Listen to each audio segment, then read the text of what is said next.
శ్రీ గురుభ్యో నమః. అందరికీ నమస్కారం. తెలుగు హోమియోపతి గురుకులానికి స్వాగతం. నమస్కారం. ఈనాటి మన లోతైన విశ్లేషణ అంటే అదేనండి, మన డీప్ డైవ్కి వచ్చేశాం. ఒక మనిషిని మనం చూసినప్పుడు ఆ బాహ్య రూపాన్ని, వేసుకున్న బట్టల్ని బట్టి ఒక అంచనాకొస్తాం కదా. కానీ ఒక వ్యక్తి మనస్తత్వాన్ని, వారి లోపలి భయాలను ఒక ఎక్స్రేలాగా స్కాన్ చేసి చూడగలిగితే ఎలా ఉంటుంది? నిజంగా అద్భుతంగా ఉంటుంది. అసలు ఈనాటి విశ్లేషణ ఉద్దేశం కూడా సరిగ్గా అదే. కరెక్ట్. మనం level 3 constitutional and clinical materia మెడికాలో భాగంగా ఈరోజు ఒక కొత్త ప్రయాణం మొదలు పెడుతున్నాం. కాల్కేరియా కార్బోనికా త్రయంలో ఇది మొదటి భాగం. ఇక్కడ రోగాల పేర్లు లేవు, మందుల మోతాదుల ముచ్చట అసలే లేదు. అవును, కేవలం అసలు ఈ కాల్కేరియా కార్బోనికా అంటే ఎవరు, ఆ మనిషి ఎలా ఉంటాడు అనే ఒక సజీవ చిత్రణను నిర్మించే ప్రయత్నం ఇది. ఖచ్చితంగా. అసలు ఈ టాపిక్లోకి వెళ్లే ముందు మనం గత ఎపిసోడ్లో మాట్లాడుకున్న సల్ఫర్ గురించి ఒక్కసారి గుర్తు చేసుకుంటే నాకు చాలా ఆశ్చర్యంగా అనిపించింది. ఆ సల్ఫర్ ఒక తత్వవేత్తలా, గాలిలో తేలిపోయే ఒక దార్శనికుడిలా ఉన్నాడు. అవును, సల్ఫర్ ఎప్పుడూ ఒక కొత్త ఆలోచనల కోసం వెతుకుతుంటాడు, పరిమితులను బద్దలు కొట్టాలనుకుంటాడు. కానీ ఈరోజు నేను పరిశీలిస్తున్న కాల్కేరియా నోట్స్ చూస్తుంటే ఆకాశం నుండి అమాంతం నేలమీద పడినట్లుగా ఉంది. వాళ్ళకి అసలు సంబంధమే లేదు కదా. నిజమే.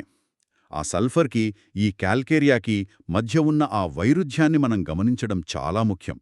హోమియోపతి ఎంత ఆసక్తికరంగా ఉంటుందో చెప్పడానికి ఇదే పెద్ద ఉదాహరణ. సల్ఫర్ గాలిలాంటివాడైతే ఆ కాల్కేరియా ఒక బలమైన పునాదిలాంటిది. ఓహో, అంటే సల్ఫర్ ప్రపంచాన్ని అన్వేషిస్తే కాల్కేరియా పునాదులు నిర్మిస్తుంది. సల్ఫర్ ప్రతిదీ ప్రశ్నిస్తాడు, కాని కాల్కేరియా భద్రత కోసం ఆరాటపడుతుంది. తమ చుట్టూ ఒక రక్షణ కవచం ఏర్పాటు చేసుకుంటుంది. ఒక్క నిమిషం, ఇక్కడే నాకు ఒక సందేహం మొదలైంది. ఈ మందు మూలాలను చూస్తుంటే డాక్టర్ హానిమాన్ దీనిని ముత్యపు చిప్ప, అదే మదర్ ఆఫ్ పర్ల్ మధ్య పొర నుండి తయారు చేశారు అని ఉంది. అవును. ఒక సముద్రపు జీవి కవచానికి, మన మనిషి సైకాలజీకి అసలు సంబంధమేమిటి? వినడానికి చాలా విచిత్రంగా ఉంది కదా. కొంచెం విచిత్రంగానే అనిపిస్తుంది, కాని ఆ జీవశాస్త్ర నేపథ్యాన్ని మనం అర్థం చేసుకుంటే మొత్తం కాల్కేరియా వ్యక్తిత్వం ఏకబిగిన అర్థమైపోతుంది. చూడండి, ఆ ముత్యపు చిప్ప లోపల ఉండే జీవిని ఎప్పుడైనా ఊహించుకున్నారా? ఒక చిన్న నత్తలాంటిది కదా. కరెక్ట్. అది చాలా సున్నితమైనది, మృదువైనది. దానికి ఎముకలుండవు, కనీసం ఒక నిర్దిష్టమైన ఆకారం కూడా ఉండదు. బయట ప్రపంచంలో ఏ చిన్న ప్రమాదం ఎదురైనా ఆ జీవి బతకలేదు. అందుకే ఆ లోపలి బలహీనతను కవర్ చేసుకోవడానికి ఆ జీవి తన చుట్టూ కాల్షియం కార్బోనేట్తో అత్యంత కఠినమైన, పగలగొట్టడానికి వీల్లేని ఒక కోటను నిర్మించుకుంటోంది. కాల్కేరియా కార్బోనికా వ్యక్తుల మూలతత్వం సరిగ్గా ఇదే. వావ్! అంటే వారి అంతర్గత భావన ఒక రకంగా నేను చాలా బలహీనుడిని, నాకు చుట్టూ ఒక రక్షణ గోడ కావాలి అనేదా? ఖచ్చితంగా. ఈ కఠినమైన ప్రపంచాన్ని నేను ఒంటరిగా ఎదుర్కోలేను అనే ఒక అంతర్గత భయం వారిని నడిపిస్తుంటుంది. ఒక తాబేలులాగా తమ కవచంలో భద్రత వెతుక్కునే విధానమది. కాల్షియం మన శరీరంలో ఎముకల నిర్మాణానికి ఎలా ఉపయోగపడుతుందో అలాగే వీళ్లు కూడా సమాజంలో ఆ స్థిరత్వాన్ని కోరుకుంటారన్నమాట. అవును, ఆ కవచమే వారి ఇల్లు, వారి బ్యాంక్ బ్యాలెన్స్, వారి కుటుంబం, వారికి తెలిసిన వాతావరణం. సమాజంలో ఈ కాల్కేరియా వ్యక్తులు సంస్థలను, సంప్రదాయాలను, ముఖ్యంగా భద్రతను నిర్మిస్తారు. వీరు చాలా సరళమైన, ఆచరణాత్మకమైన వ్యక్తులు. అంటే ప్రాక్టికల్గా ఉంటారా? సల్ఫర్లాగా లోతైన తాత్విక అన్వేషణలు చెయ్యరా? అస్సలు చేరు. వీరు మూల గ్రంథాలలో చెప్పినట్టు సాల్ట్ ఆఫ్ ది ఎర్త్ లాంటివాళ్లు. సాధారణ కుటుంబ జీవితాన్ని ఆస్వాదిస్తారు. చాలా బాధ్యత గలవారు, నమ్మకమైన కష్టజీవులు. అయితే ఇక్కడే ఒక పెద్ద కాంట్రడిక్షన్ ఉందండి. ఒకవైపు వీరు నమ్మకమైన కష్టజీవులు అంటున్నారు, కాని నోట్స్లో చూస్తే వీరికి విపరీతమైన భయాలున్నాయని ఉంది. చీకటి అంటే వణుకు, అపరిచితులను చూస్తే భయం, ఆఖరికి కుక్కలు, ఎలుకలు అంటే ప్రాణం పోయినంత పనవుతుందని రాసి ఉంది. అవును, ఇవన్నీ నిజమే. మరి ఇవన్నీ ఒక చిన్న పిల్లాడికి ఉండే భయాలు కదా. కుక్కను చూసి భయపడి దాక్కునే ఒక పిరికి వ్యక్తి ఒక కుటుంబానికి లేదా సమాజానికి బలమైన పునాది ఎలా అవుతాడు? ఇది అస్సలు పొంతనలేని విషయంగా ఉంది కదా. ఇది చాలా మంచి ప్రశ్న. పైకి చూస్తే ఇది ఖచ్చితంగా విరుద్ధంగానే కనిపిస్తుంది. కాని ఈ భయమే వారిని అంత బలమైన పునాదిగా మారుస్తుంది. అది ఎలాగో కొంచెం వివరంగా చెప్తారా? తప్పకుండా. వారికి బయట ప్రపంచం అంటే భయం, అనిశ్చితి అంటే అన్సర్టనిటీ, అంటే ప్రాణ సంకటం. రేపు ఏం జరుగుతుందో తెలియని పరిస్థితి వాళ్ళకి వద్దు. ఓహో, అందుకే వాళ్ళు ఏమాత్రం రిస్క్ తీసుకోరు కదా. కరెక్ట్. అనవసరమైన సాహసాలు చెయ్యరు. అందుకే ఒక ఆఫీస్లో ఒకే కుర్చీలో కూర్చుని 20 ఏళ్లపాటు ఒకే పనిని విసుగు లేకుండా చేయగలరు. ఎందుకంటే ఆ పాత ఉద్యోగం వారికి భద్రత ఇస్తుంది. వారి జీవితం చాలా ఊహించదగినదిగా ఉంటుంది. అంటే రాత్రికి రాత్రి ఉద్యోగాలు వదిలేసి దేశాలు పట్టుకుని తిరిగే రకం కాదనమాట. అస్సలు కాదు. ఈ రిస్క్ తీసుకోలేని తత్వమే ఇతరుల దృష్టిలో వారిని అత్యంత నమ్మకమైన, బాధ్యతాయుతమైన వ్యక్తులుగా నిలబెడుతుంది. వావ్, ఇది నిజంగా అద్భుతమైన కనెక్షన్ అండి. అంటే అభద్రత నుండి పుట్టిన స్థిరత్వం అనమాట. ఈ భయాల వెనక ఉన్న అసలు కారణం కూడా ఇదేనా? కుక్కను చూసి భయపడటమంటే కుక్కమీద భయం కాదు, నేను నన్ను రక్షించుకోలేను అనే బలహీనత. ముమ్మటికి అదే. చీకటి అన్నా అపరిచితులన్నా ఎందుకు భయం? ఎందుకంటే అక్కడ ఏం జరుగుతుందో వాడికి తెలియదు. ఏమాత్రం కొత్తదనం ఎదురైనా ఆ రక్షణ కవచం బేటలవారుతుందేమో అని ఆందోళన.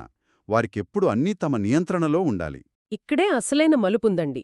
అభ్యాసకుల కోసం అడుగుతున్నాను, ఒక క్లినిక్లో గాని బయట సమాజంలో గాని ఇలాంటి మానసిక కవచం వేసుకున్న వ్యక్తిని మనం బయట నుండి చూసి ఎలా గుర్తించాలి? ఇది చాలా ముఖ్యం. మనం ఇందాకే అనుకున్నాం, వీరికి భద్రత ప్రాణవాయువు అని. కాబట్టి వీరి ప్రవర్తన, జీవనశైలి చాలా పద్ధతిగా ఉంటుంది. అస్తవ్యస్తంగా ఉండడం వీరికి నచ్చదు. అంటే దుస్తులు కూడా చాలా నీట్గా వేసుకుంటారా? అవును, చాలా నీటిగా, మరీ ముఖ్యంగా కంఫర్టబుల్గా ఉంటాయి. ఫ్యాషన్ కోసం తమకు ఇబ్బంది కలిగించే బట్టలు వేసుకోరు. ఇంకో విషయం ఏంటంటే, వీరు ఇంట్లో టీవీ ముందు కూర్చోడానికి ఎక్కువగా ఇష్టపడతారు. బయట తిరగడం కంటే ఇంట్లో సేఫ్గా ఫీల్ అవుతారు. కరెక్ట్.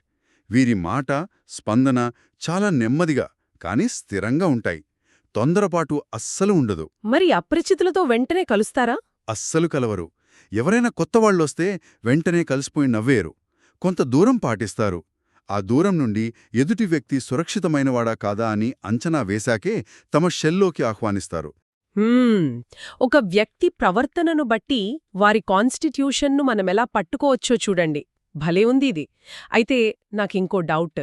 ఈ మూలతత్వం వయసుతో పాటు మారుతుందా? అంటే ఒక పసికందుకి ఉండే భద్రతాభావం ఒక వృద్ధుడిలో ఒకేలా ఉండదు కదా. పునాది ఎప్పటికీ మారదు. కానీ వారు నిర్మించుకునే కవచం మారుతుంది. ఇది మనం ఖచ్చితంగా గమనించాలి. ఒక పసికందు లేదా ఇన్ఫెంట్కు తనను తాను రక్షించుకునే శారీరక బలం ఉండదు. కాబట్టి తల్లిదండ్రులే వారి కవచం. అవును, తల్లిదండ్రుల మీదే ఆధారపడతారు. అదే వ్యక్తి పెరిగి వయోజనుడు అంటే అడల్ట్ అయ్యాక ఆ కవచం ఆర్థిక భద్రత, ఉద్యోగ స్థిరత్వం లాంటి రూపాలు తీసుకుంటుంది. మరి వృద్ధాప్యంలో? వృద్ధాప్యంలో మళ్లీ శారీరక బలం తగ్గుతుంది. కాబట్టి బ్యాంక్ బ్యాలెన్స్, తమను చూసుకునే కుటుంబం మీద వారి భద్రత ఆధారపడి ఉంటుంది. కాన్స్టిట్యూషన్ ఒకటే, కాని వయసుని బట్టి కవచం రూపాంతరం చెందుతుంది. ఓహో, ఆ పసిపిల్లల గురించి మాట్లాడుతుంటే నాకు సంఘటన గుర్తొస్తోంది. మా పక్కింట్లో ఒక బాబున్నాడు. వాడు ఇంట్లో ఉన్నప్పుడు మహా చురుకుగా ఉంటాడు. కాని ఎవరైనా కొత్తవాళ్లు ఇంటికి రాగానే లేదా బయటకు తీసుకువెళ్లగానే అమాంతం పరుగెత్తుకెళ్లి వాళ్ళమ్మ చీర కొంగు వెనుక దాక్కుంటాడు. అవును, కాల్కరియా చైల్డ్ లక్షణమదే. ప్రతిదానికి నాకు భయంగా ఉంది, నువ్వు నా పక్కనే ఉండు అని వదులుకుండా పట్టుకుంటాడు. వీడే కదా మన కాల్కేరియా పసివాడు. 100% వాడే. మీరు గమనిస్తే ఆ చీరకొంగనేది ఆ బాబుకి ఒక తాత్కాలిక ముత్యపు చిప్పలాంటిది. తెలిసిన వాతావరణం అంటే వాళ్ళ ఇంట్లో ఉన్నప్పుడు ఆ కవచం అవసరం లేదు. కాని అపరిచిత వాతావరణం ఎదురైన వెంటనే ముడుచుకుపోతాడు. వాళ్ళకి ఎల్లప్పుడూ ధైర్యం చెప్పించుకోవాల్సిన అవసరముంటుంది. అంటే వీళ్ళు కొత్త విషయాలు నేర్చుకోవడానికి కూడా భయపడతారా? స్లోగా నేర్చుకుంటారా? అవును, కాస్త సమయం తీసుకుంటారు. పిరికితనం ఉంటుంది. కాని ఒక్కసారి నెమ్మదిగా నేర్చుకున్నాక అది వారి బుర్రలో ఒక పునాదిలా స్థిరపడిపోతుంది. స్లో బట్ స్టడీ లెర్నింగ్ అన్నమాట. భలే! మరి ఈ భయస్థుడైన పిల్లాడు పెరిగి పెద్దవాడయ్యాక ఒక అడల్టుగా ఎలా మారతాడు? నేను చదివిన దాంట్లో వీరు ఆర్థిక విషయాల్లో చాలా జాగ్రత్తగా ఉంటారు.